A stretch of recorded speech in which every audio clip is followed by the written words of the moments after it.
quality of the message over quality of the production. If you don't have a good message, if you don't have a good hook that is going to get people interested in listening to the next sentence, it's not going to work. There's all these elements and you can move those dials up and down depending on like how you create, how you produce, what your team looks like. And it's a very fun game, but we have to understand that from the very beginning.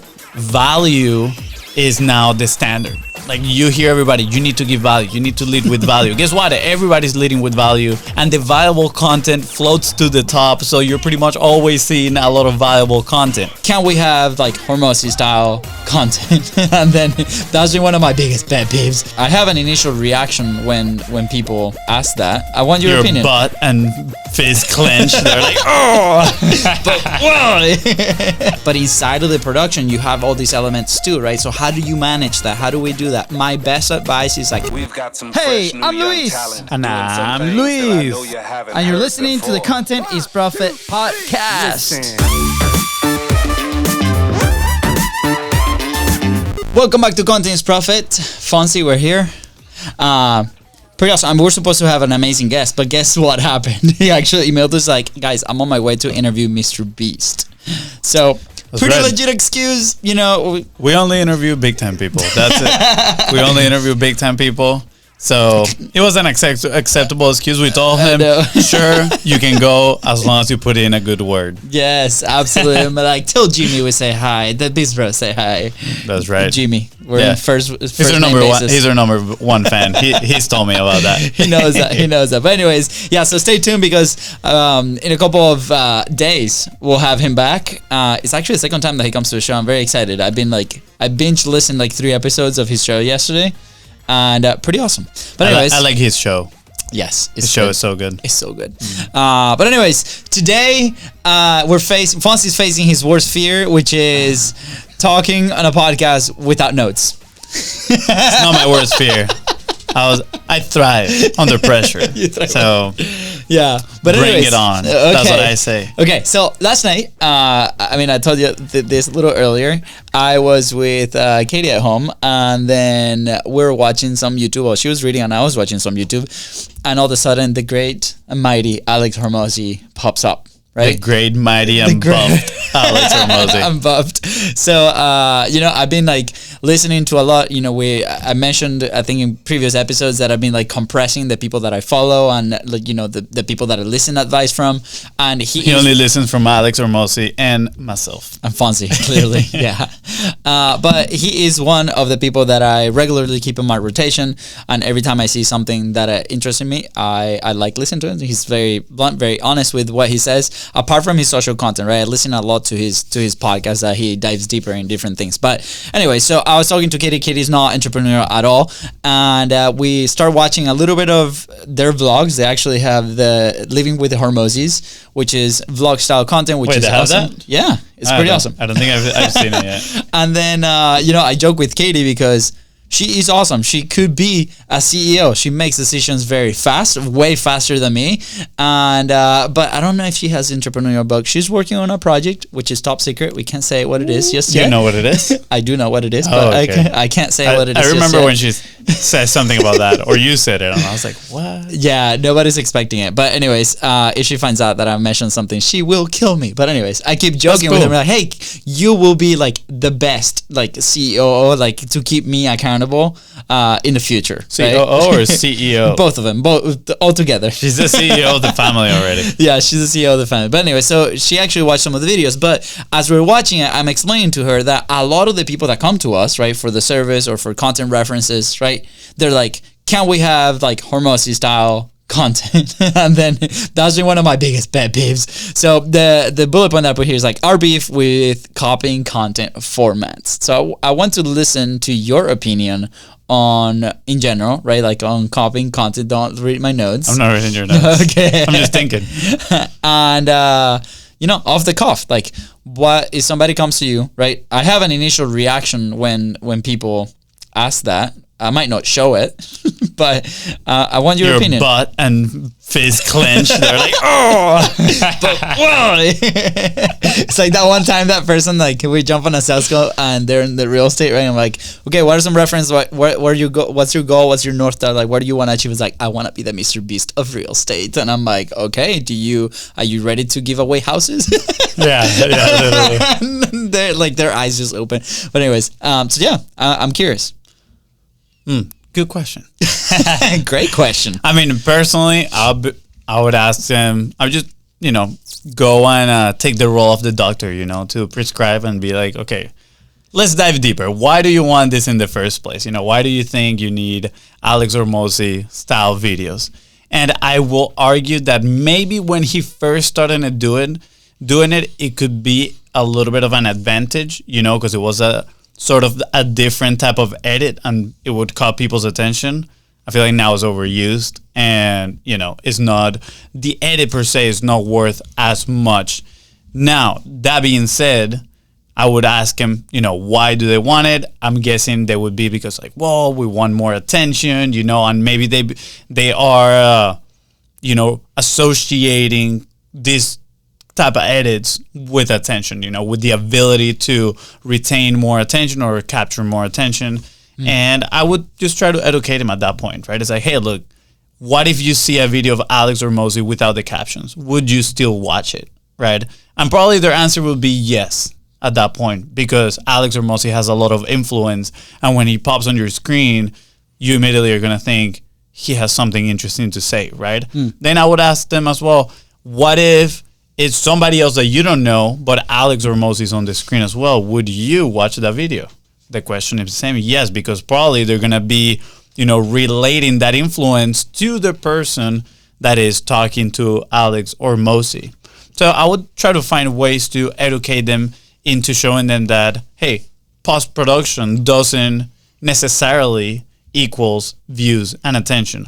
Yes, it can help. And I know, this is kind of, a gray area because obviously we edit videos for people, but there's this term called retention editing, right? And I do think there are a lot of principles with retention editing that, yes, they do help to keep people's attention, but the underlying part is the message. And if the message is crap, people are not going to listen. People are not going to stay. If there's no interest in the topic, people are not going to stay. Actually, so I would try to educate people and then say like, hey, look, there's actually a lot of edits that can be done, right? And then, some of them look even way more creative than, Alex Hormozi style videos. Some of them actually look way less creative than Alex Hormozi videos, but at the same time, they have things here and there that we can add to speed it up, right? We can add custom hooks, etc., right? I'm not going to go into technical details.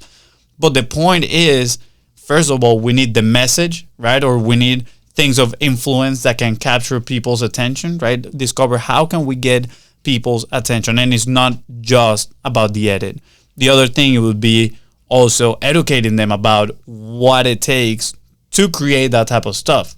Because again, since they are not in the weeds and they're not the ones editing video, they might think that creating that is easy, right? And they might be thinking, well, I want 20 of these videos per week. Okay, well, this is what it takes to create all those videos per week, right? Do you have the resources available for this? Yeah, I mean, just yesterday we had a conversation with one of our clients, right? That she feels like it's time to level up her content in a way, right? Like she was really happy a few months ago where it's like, I feel so proud. And then the content has not really changed based on like the meetings that we've had. Like continued consistency and frequency has been like the main focus. And then the conversation yesterday was like, how can we level up? Like what's the next level that we need to achieve, right? And then so we're brainstorming that, what it looks like for her.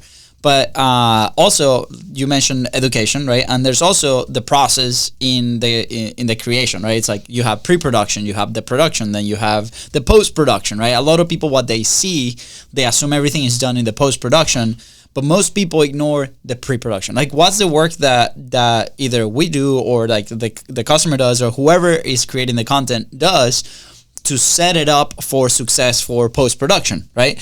So I was actually watching an interview. You got me into J. Klaus, so I saw one of his videos, and he's interviewing his amazing YouTube scripter, right? And the work start with the script of the video if you go into YouTube, right? And like you said, like there's retention editing, but there's also retention writing. How can we write to make sure that people stay for the content, not based on the edits, right? The edits are just gonna enhance that initial part that we do on post-production. So same thing, that this is the same conversation that we have with our clients. It's okay, how are we creating content? Like, how do you feel comfortable creating content? That's the other thing, right? Because they might not feel comfortable recording for 3 days straight, right? For some that is a good way. For us, for the podcast, has been 3 times a week. But again, how do you feel comfortable creating? Do you feel comfortable doing reaction videos, for example? I met Fun Hacking Live last week with Edward. I don't know if you've seen him. He does like the Edward certified TikToks. Yes, I like that. I like that stuff. He's amazing, right? Like, like he reacts to these people giving their opinions, so he feels very comfortable. He knows his topic, right? That's a content framework or style that works for him, that he's made work for him, and he feels very comfortable doing that. So these are the things that we gotta explore whenever you decide to create content consistently, right? Yeah. And I wrote down here 4 things that I'm gonna add after your point. Yeah. So I mean, my closing remark on that is like, it's not about the captions, right? There's so much more under the hood, and I encourage you to, if you like a creator, go ahead and start researching. Go back and look at the old videos. Go back and see like, what are they doing, and kind of open the hood of that video and be like, what are they actually saying? How are they structuring the video, right? Is there a hook at the beginning? Like, is there stories in between? How many points is he breaking down? And then you can model that structure, and then you can give instructions to your editor or edit it yourself, where it's like, hey, here's the structure of the video. I say these 5 points, and then from these 5 points, this is how I envision it. Here's a style. You can give a reference, which is like the next point right after you give your remarks here, and then let's see what the final output is. And then apart from that is like, what's the feedback from the people that are listening or watching your content, right? So there's all these elements, and the image that comes to my head is, I don't know if you listen and you play video games, but I've been like pretty addicted to F1, and there's like all these settings that you can change in your car when you're about to race, right? You have the tires, you have the pressure of the tires, you have the engine, the temperature, like all these things and dials that you can start changing to get to your desired output setup for your car that works best for you. Same with content. There's all these elements, and you can move those dials up and down depending on like how you create, how you produce, what your team looks like. And it's a very fun game, but we have to understand that from the very beginning. Yeah. And here are 4 points that I just thought about that can be challenged for especially talking head videos, which talking head video is pretty much these ones that we create for multi-purposing from our content, or a lot of people on the edutainment, right?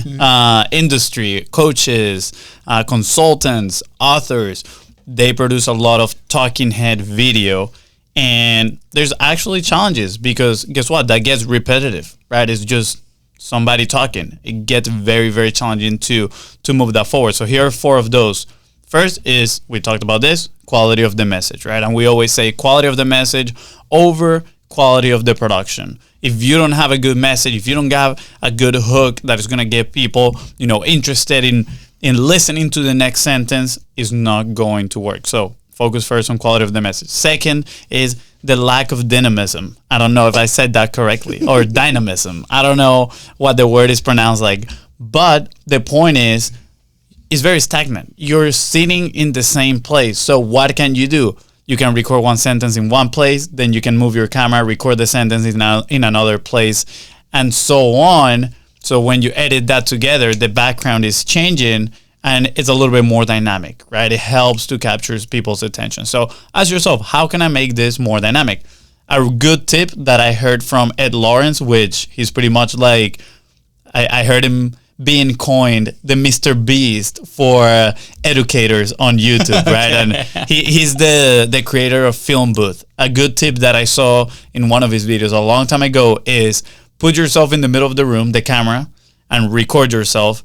Then take a few steps around the camera towards the other wall, turn the camera and film yourself. So you're actually not moving that many places. You're just kind of like turning the camera around, and you have 4 different setups, 4 walls, 4 different backgrounds. Yeah. You're ready to go, right? I think that was a cool tip. Now, challenge number 3, lack of creativity.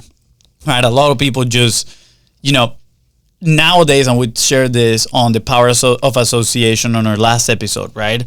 Value is now the standard. Like, you hear everybody, you need to give value. You need to lead with value. Guess what? Everybody's leading with value. And because of access to technology, there's more value out there. And the valuable content floats to the top. So you're pretty much always seeing a lot of valuable content, right?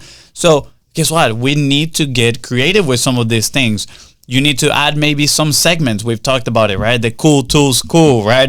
I have a note on here on my computer where I add ideas for different segments. So hopefully one day we can get to create some of those, because they're different.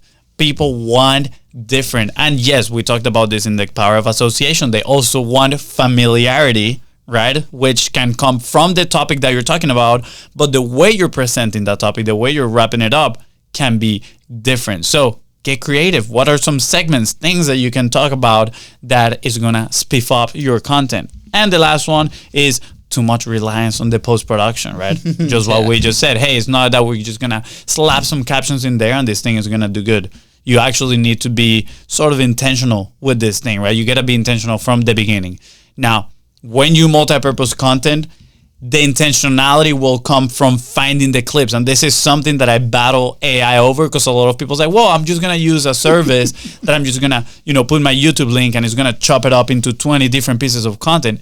Okay, cool, right? Like, if that works for you, awesome. But something that I found that AI is not able to do, at least just yet, is structure those clips. Maybe it does find a valuable segment, but can we structure that segment, right? Grab pieces of that segment and put in it as the hook. Erase certain part of the segment that might be a little bit redundant, right? And now we create a masterpiece, right? What we talked about, kind of like clip architecture, right? We have somebody, an engineer that goes in there and like arrange the clip in a certain way to maximize the value of that clip. It can be the same clip and we just rotate it with different hooks, right? Lots of different things that you can do in post-production, not just slapping some captions into it. So, I mean, over the last 16 minutes, I know we threw probably a lot to this one topic. I actually have like 2 more of the topics that I wanted to talk about. Well, we're going to leave it here. You weren't expecting my golden boulders, huh? They were good. They were good. I was like, just in case, backup plan, plan B and plan C. But, it can seem overwhelming, right? At the end of the day, like, there's a lot of elements. We talk about like the main 6, from coming up with the ideas of like what to say all the way to actually monetizing and managing a system like that, right? But inside of the production, you have all these elements too, right? So how do you manage that? How do we do that? My best advice is like start creating, whether you have a team or no. Like, for example, for us was as simple as going live, and we started understanding, the high level, the high energy time of day that allows us to create. That's what we do at noon. That's what we do sometimes at 2 p.m., right? We don't wait till the last minute of the day to create stuff. If you have a team, like, is your team passionate, to the type of content that you create? That I saw a video yesterday about this kid that is doing faceless channels on YouTube, right? And his key advice is not about like the topics or the niche or like the monetization of it. He was like, find a team member that is passionate about the topic that you're doing the videos for. Because guess what? They're going to try new things. They're going to be excited about those things. So is your team excited about what you're talking about, what you're teaching, what you're doing, right? That might be an element, right? I'm looking at our team. I'm like, are we excited about this? I mean, I would love to, but maybe it can be better. Maybe we find somebody else. Maybe they're meant to edit a different type of video. I don't know. That's a conversation that we need to have internally with our team and see how we go about this, right? And I remember when we first hired a video editor, he came from a place of like, he loves our show, right? Like, he told us many, many times, it's like he felt like really excited to work with us. And I think he still do. I mean, we're still almost 3 years working together, which is very exciting. It's a long time. So kudos to Danny. But at the same time, it's like those elements of like, okay, if I am providing the value as a creator, who's providing the different, right? Obviously, on the pre-production, do we have team members that help us with script writing?